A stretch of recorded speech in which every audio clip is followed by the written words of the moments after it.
제가 지난주죠. 지난주에 조금 바빴어요. 왜냐하면 지난 월요일부터 수요일까지 제가 출장을 갔다 왔습니다. 어디로 출장을 갔다 왔느냐 하면 전북지방을 갔다 왔습니다. 우리 총회에 역사위원회라는 곳이 있습니다. 역사위원회에서 주최를 해서 한 7년 전부터 우리 국내 선교지를 탐방을 하고 있습니다. 우리는 선교 그러면 외국만 생각하잖아요. 근데 국내에도 선교 유적지가 많이 있기 때문에 국내 선교지를 탐방하고 있는데, 올해는 전북지방, 익산, 군산, 전주를 다녀왔습니다. 제가 처음 참석하게 된 것은 재작년이었는데 그때는 광주에 갔다 왔습니다. 광주에 가서 특별히 광주의 양림동 지역에 있는 기독교 유적지를 봤습니다. 선교사님들 묘역도 보고, 호남신학대학교도 보고, 거기 또 양림동에 있는 여자 고등학교 뭐죠? 무슨 고등학교죠? 수피아 고등학교도 보고, 등등 또 병원도 보고, 그 전남도청도 보고 이렇게 보고 왔습니다. 그리고 이번에 이제 전북 지역을 본 것이죠. 특별히 제가 재작년에 그 광주에 갔을 때 그 서석평 선교사님에 대해서 알게 되고, 그리고 또 그분이 남겼다는 문구를 보고 감동을 받았습니다. 그 광주 지역에서 선교한 분이 외국인으로서 유진벨이라는 분이 대표적인 분이고, 또 서석평 선교사님이라는 분이 또 대표적인 분인데, 여자분인데 미국 분이에요. 독일계 미국인인데, 이분의 돌아가신 유품을 정리하다 보니까 발견한 문구가 있었어요. 이게 뭐냐면 성공이 아니라 섬김이다 하는 문구였습니다. 성공이 아니라 섬김이다. 보통 우리는 인생 최대 목표가 성공이잖아요. 요즘에 벌써 조금 바뀌었습니다. 그런데 이분은 성공이 아니라 섬김이다 하는 어떤 믿음을 가지고 하셨고, 그것이 많은 사람들에게 감동을 주고 있고 저도 감동을 받았습니다. 금년에는 익산, 군산, 전주를 돌아봤는데요. 익산에 가니까 황등교회라는 교회가 있어요. 황등교회. 이름이 좀 특이했어요. 황등교회. 근데 이 교회는 유명한 종이 있다고 합니다. 유명하다기보다 오래된 종인데, 우리나라 교회 종 중에서 가장 오래된 종이 있다고요. 미국에서 1884년에 제작이 돼서 그 교회에서 어떻게 안 쓰게 됐나 봐요. 그래서 우리 한국으로 1951년에 옮겨온 황등교회의 종이 있다고 해서 그 종을 구경을 하고 종 치는 소리를 들었습니다. 청동으로 만들어진 종이라고 하는데 총소리가 밝더라고요. 거기를 돌아봤고, 군산에 가서는 마침 거기 군산에서 3.1운동 100주년 기념관을 만들어 놨더라고요. 군산에 큰 그 교회, 구광교회라는 교회가 있는데, 교회인하고 상당히 연관이 있기 때문에 옆에 같이 갔어요. 그래서 거기 기념식에 참석을 하고 그 기념관을 돌아왔습니다. 그리고 전주로 내려갔습니다. 전주에 가서는 서문교회라는 교회가 있습니다. 합동교회인데, 거기서 최장로님이라고, 그 성함을 제가 정확히 기억을 못하겠는데 아주 말씀을 재밌게 하시는 85세 되신 장로님이 계시더라고요. 이분은 원래 이북분이었는데 이제 한국에 내려와서 서문교회 장로님으로 계시다가 은퇴하시는 분인데, 자기가 고생한 얘기를 선교사님들이 들어와서 활동한 얘기를 아주 재밌게 말씀을 해주셨습니다. 특별히 금년에는 1919년 이 지역에서 일어났던 항일 저항 운동에 대해서 중점적으로 공부를 하고 왔는데요. 1919년 항일 저항 운동하면 3.1 운동인데 3.1 운동을 기점으로 해서 각 지방에서, 전국에서 항일 운동이 일어났는데, 익산에서는 4월 4일 날 만세 운동이 일어났다고 합니다. 장날 일어났더라고요. 장날 사람들이 많이 모이니까 장날 사람들이 모인 김에 태극기를 들고서 대한독립 만세를 외치는 것이죠.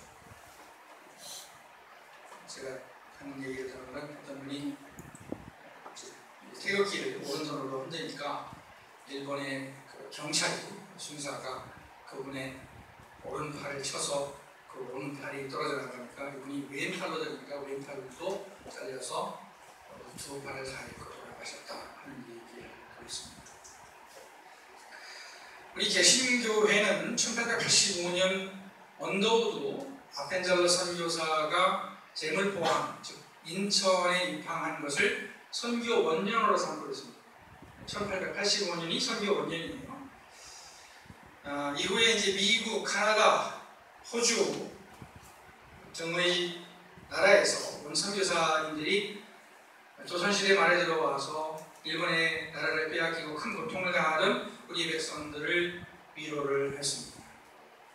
전라북도 지역에도 미국의 남장로교 선교사 7분이 들어와서 선교를 했고, 자신들의 목숨을 바치고 또 가족들의 목숨을 바쳐서 선교를 했습니다.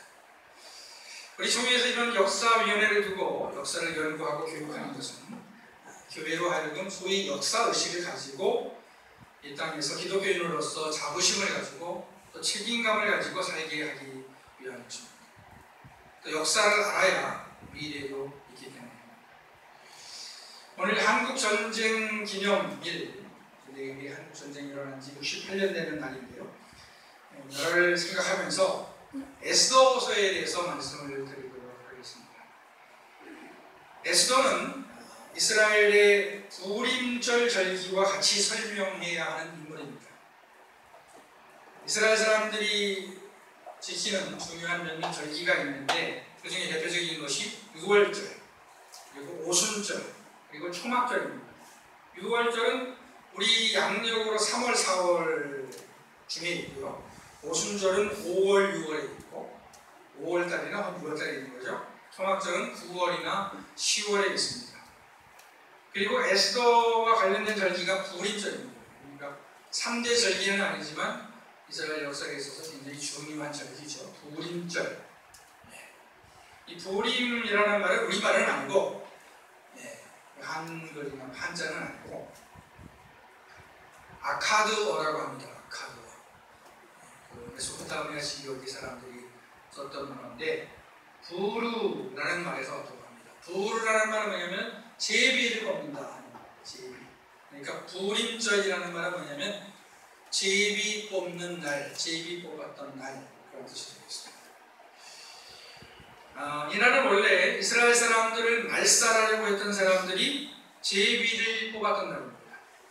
언제가 좋냐 해가지고서 이스라엘 사람들을 제비를 뽑아서 그날 죽이겠다고 생각한 날인데, 상황이 바뀌어서 이스라엘 사람들이 자기들의 원수들에게 보복한 날입니다. 부림절을 말하자면 제2의 6월절 같은 것이죠. 6월절은 이스라엘이 애굽에서 종살이 하다가 탈출한 것을 기념한 날인데, 부림절도 이스라엘이 대적에 의해서 구원받은 것을 기념한 날이기 때문에 제2의 6월절이다 이렇게 말할 수가 있겠습니다. 이 부림절 사건의 발단은 바사, 즉 페르시아 제국에 살던 이스라엘 사람 모르드게와 이스라엘의 뿌리 깊은 대적 아말렉 족속 사람 하만 사이의 갈등에서 비롯이 되었습니다. 모르드게는 궁궐 문 앞에 있는 사람이었습니다. 아마도 문지기였던 것 같습니다. 근데 하만은 그 페르시아의 최고 고위 공직자였습니다. 황제가 아말렉 사람 하만을 시임을 해서 그를 높여서 최고의 직에 임명을 합니다. 근데 다른 사람들은 하만을 보면서 다 인사를 하는데 유독 이스라엘 사람 모르드게만 하만에게 고개를 숙이지 않는 거예요. 자기 민족의 대적이기 때문에 그렇게 인사를 하지 않았겠죠. 그래서 밉보이게 됩니다. 아말렉 사람 하만은 모르드게를 죽이는데 만족하지 않고 이스라엘 민족 전체를 죽이려는 음모를 꾸미게 됩니다. 그러니까 모르드게가 마음에 안 들었는데 모르드게가 속한 민족 이스라엘 전체가 미운 거예요. 그래서 이스라엘 민족 전체를 죽이겠다라고 생각을 한 것이죠. 그리고 결국 왕의 허락을 받고 하만은 날짜를 정하고 페르시아 안에 있는 바사 안에 있는 모든 이스라엘 사람들을 죽이기로 작정을 합니다. 이스라엘 민족이 말살을 당할 위기에서 모르드게는 자기의 사촌 여동생 에스더를 찾습니다. 에스더는 이 모르드게의 사촌 여동생이에요. 에스더는 이때 왕후였습니다. 페르시아 황제의 왕후였습니다. 왕후가 된 에스더가 왕후가 된 계기가 있었죠. 에스더 페르시아의 왕 아하스웨로 왕이 부임한 지 3년째 되는 날 잔치를 벌이게 됩니다. 자기가 이제 3주년 기념식을 한 거죠. 그래서 많은 사람들을 불러놓고 대단한 잔치를 하게 됩니다.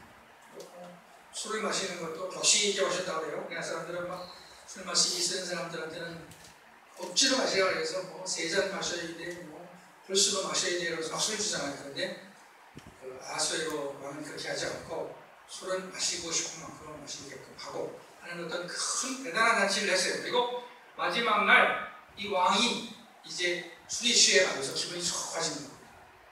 그래서 어떤 생각을 했느냐, 자기의 왕후 와스디를 사람들에게 보여줘야겠다라고 생각을 했습니다.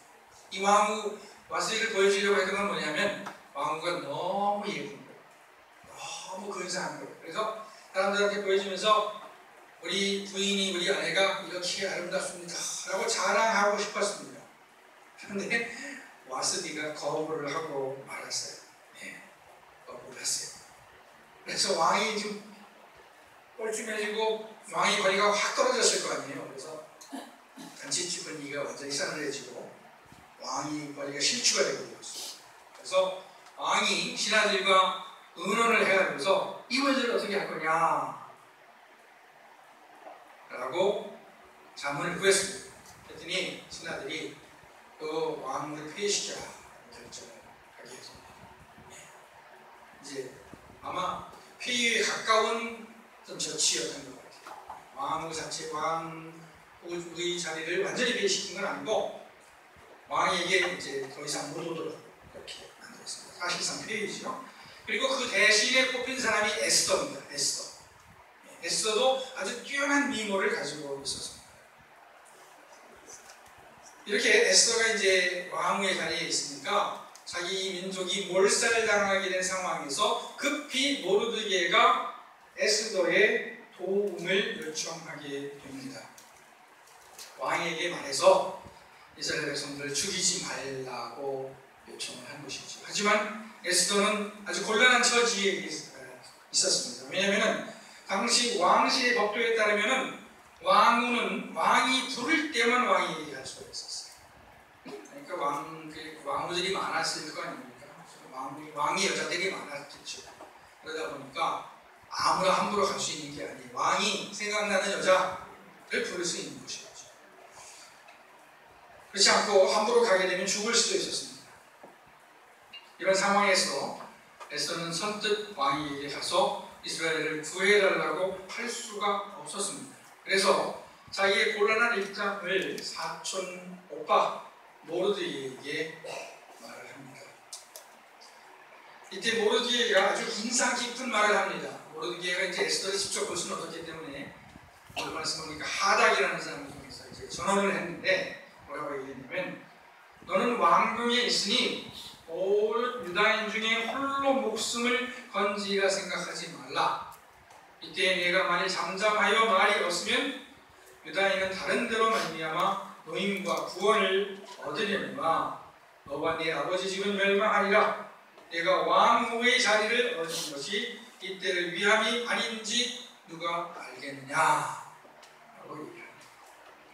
에스더의 결단의 조건이 그렇죠. 네가 이 상황에서 잠깐은 외면할 수 있을지 모르지만 이때 이 민족을 저버리면 너도 살지 못할 것이다 라고 일종의 위협을 섞은 그런 말이었습니다. 이 말을 듣고 에스더는 모르드게에게 이스라엘 모든 민족 사람들이 3일간 금식하며 기도하도록 부탁을 합니다.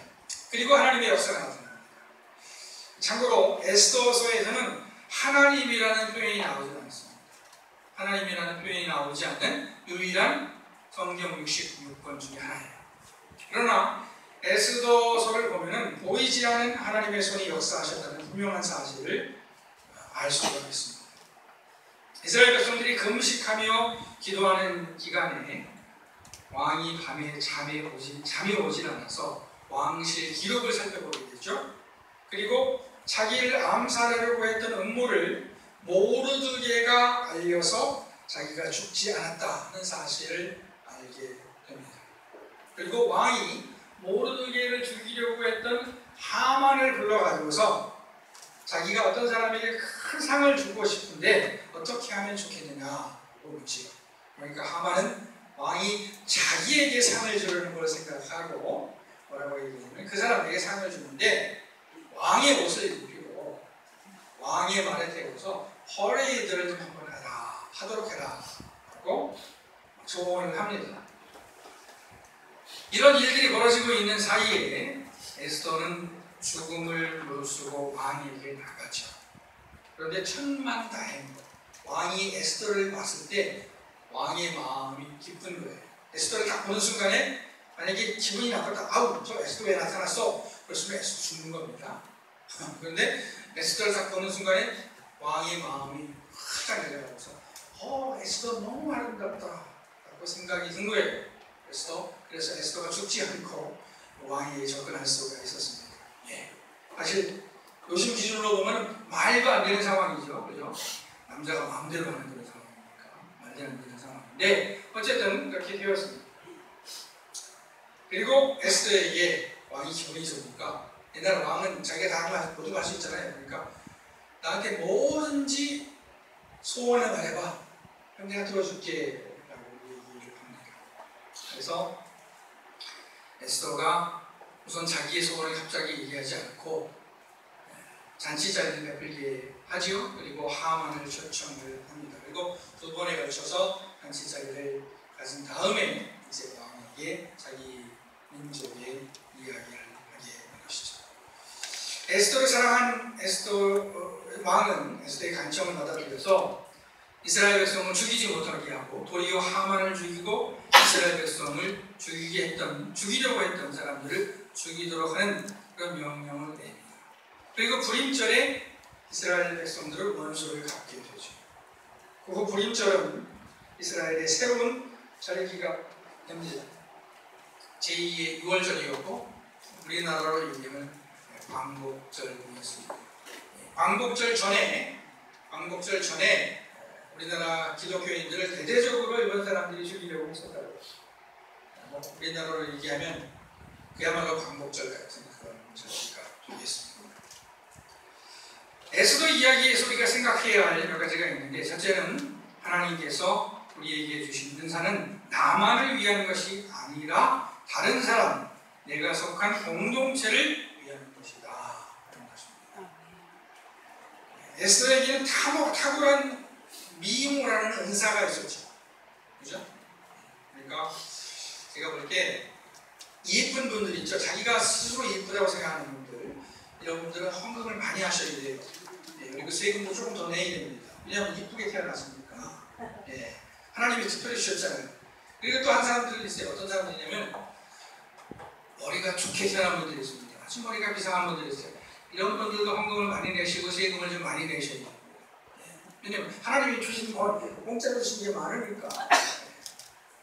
그 은사를 주셨는데 나만을 위한다고 생각하면 아주 큰 착각입니다.